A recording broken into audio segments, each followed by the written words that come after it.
So welcome to the 2012 Brethren in Christ Study Conference, where we do want to consider the question why we must take our history seriously.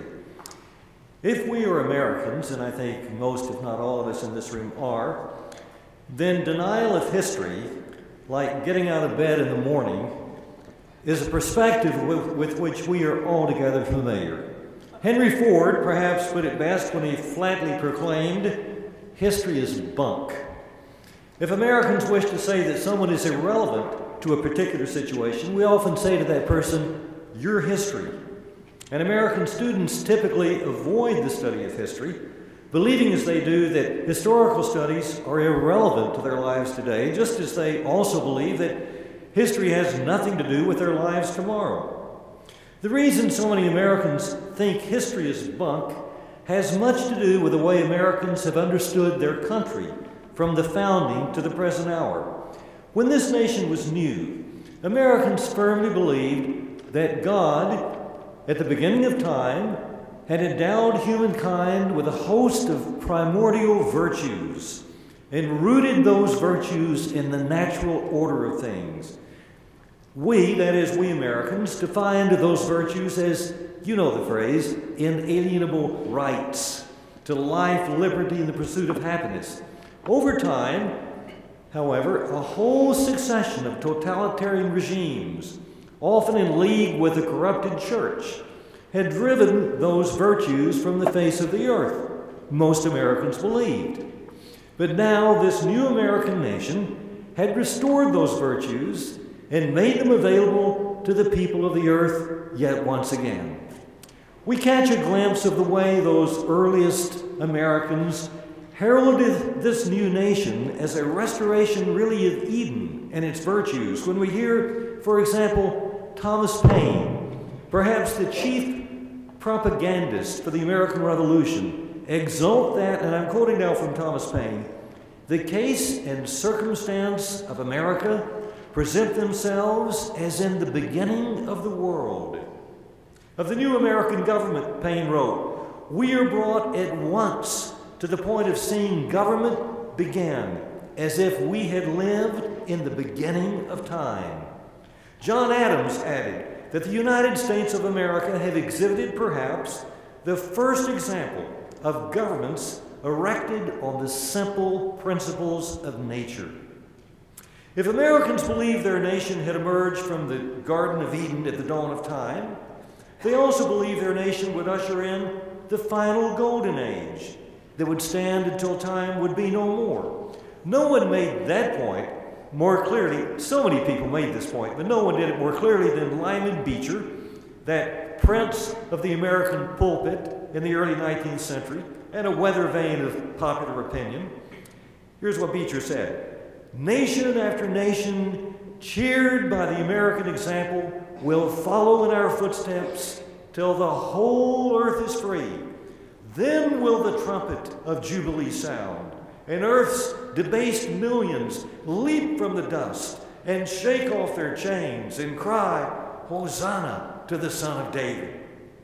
Well, I hope you can see from these brief examples how the American people have stood from an early date with one foot really, in a very real sense, planted in the Garden of Eden and the other foot in the millennial dawn, thereby forming a vast and expansive bridge over the mundane and trivial contents of history. Put another way, in the American imagination, history is nothing more than water under the bridge, irrelevant to the present, disconnected from the future, and for that reason, the American people have never had a problem with Henry Ford's immortal proclamation that history is bunk.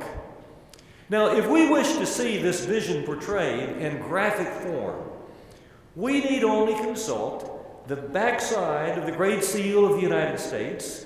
And if you would, I would like you to pull out your wallet or your purse. I'm very serious about this. Pull out a $1 bill, because if you can see this, it'll be far better than if I simply describe it for you. Look on the backside of the $1 bill, and you, not a 5, not a 10, not a 2, got to be a 1. Backside, you'll see the Great Seal of the United States, the two sides. And on one side, you see the eagle with the arrows and the olive branch and all that. But it's the other side we're interested in. On that other side, we encounter an unfinished pyramid. You see that unfinished pyramid? Bearing the date, if you look closely, at the very bottom of the pyramid, the date is 1776. And since the date is 76, we know that image represents the United States. That pyramid, if you look closely, grows from an arid and barren landscape. Look how barren that landscape appears to be. That landscape represents the failures of virtually all human history prior to the founding of the United States. Above the pyramid, we find the eye of God, who is looking down with approval on this restoration of the virtues of Eden. Above the eye of God is the Latin phrase, annuit collectus, or he has smiled on our beginnings. And beneath the pyramid is another Latin phrase that explains the way those early Americans understood the meaning of their country.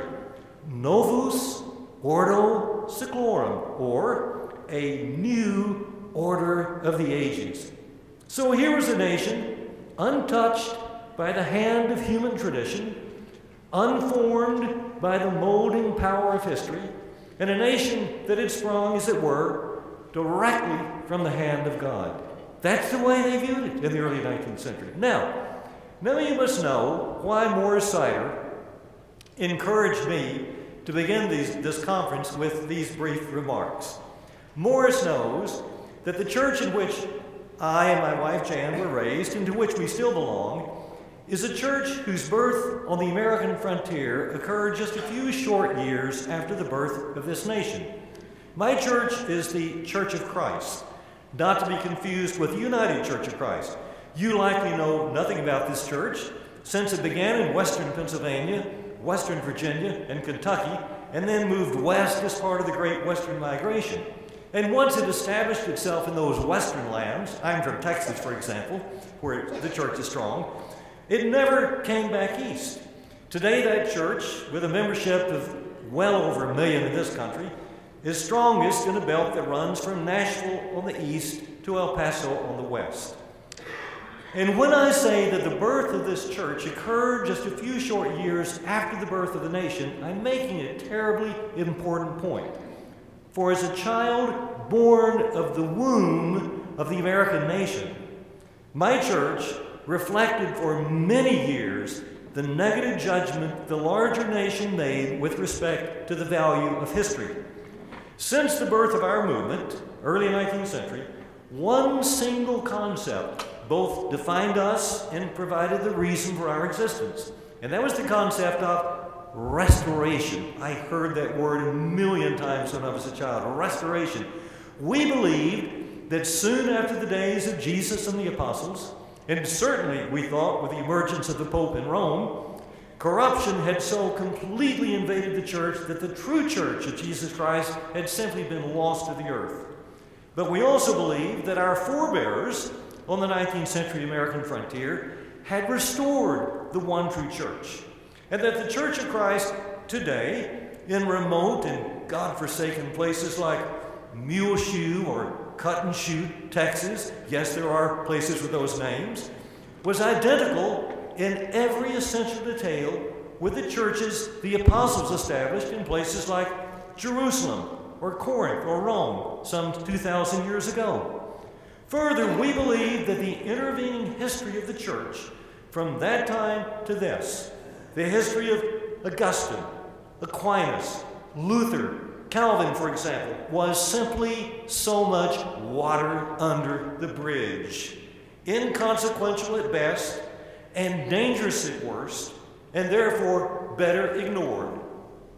In time, many in churches of Christ even denied their own particular history, fearful that admitting to their status as historical actors might relativize their identity as the one true church. Many years ago, I encountered that denial in a powerful way when I was teaching at Abilene Christian University in Abilene, Texas. During that time, my family and I attended one of the largest congregations of the Churches of Christ in that city, the University Church of Christ. For a 6 or 8 week period, I taught at that church a Sunday school class for junior high school students on the history of Christianity. Most of the 25 or 30 students in that class were children of professors at Abilene Christian. I began that class with the beginning of the Christian movement on the day of Pentecost, and from there we made our way through the early persecutions, the Apostolic Fathers, Augustine, Aquinas, Luther, Calvin, Zwingli, Anabaptists, Puritans, etc. And finally the Sunday came for the lesson on the history of the churches of Christ. I thought surely some of these students would know something about the founders of our own tradition, Alexander Campbell, Barton W. Stone. After all, these children had been raised in the Church of Christ, and more than that, had lived their lives in the context of a Christian university where most of their parents worked. How could they possibly avoid knowing about the history of their own tradition? And so I began the class that morning by asking the simple question, how many of you kids know the name Alexander Campbell? Fish eyes. How many of you kids know the name of Barton W. Stone? Fish eyes once again. It turned out that in that class of 25 or 30 students, each of them raised in the very bosom of the Church of Christ, only one child had even heard the names of Alexander Campbell or Barton Stone, and that child was our own son, Andy. It occurred to me that day that these students knew nothing about their own religious heritage because many of their mothers and fathers, along with many of the members of that congregation, finally thought this kind of knowledge irrelevant at best and really subversive at worst. They therefore refused to help their children grasp the history of their own religious culture. Now, while churches of Christ have denied their history for at least 100 years, we compounded the problem in the aftermath of the 1960s. Ashamed of the legalism and the sectarianism that had defined us for so long, many urban congregations, especially urban churches, now actively rejected their history. They wanted nothing to do with the goal of restoring the primitive church, the vision that had defined them from their inception in the early 19th century. They knew what they did not wish to be, but they had no idea of what they might now become. In a word, since the 1960s, churches of Christ, and this is still true to a great extent, churches of Christ have been trapped in a crisis of identity from which we still have not fully extricated ourselves. Now, what about the brethren in Christ? That's the church you know best, and I don't know nearly as well as you. But many of you have told me that rejection and denial of your history sometimes can run wide and deep in your churches, just as it runs wide and deep among our churches, though obviously for very different reasons. But regardless of why we may neglect our history, the consequences of that neglect can be catastrophic. Some years ago, a colleague of mine and I wrote a little book whose express purpose was to help members of churches of Christ come to terms with their own history.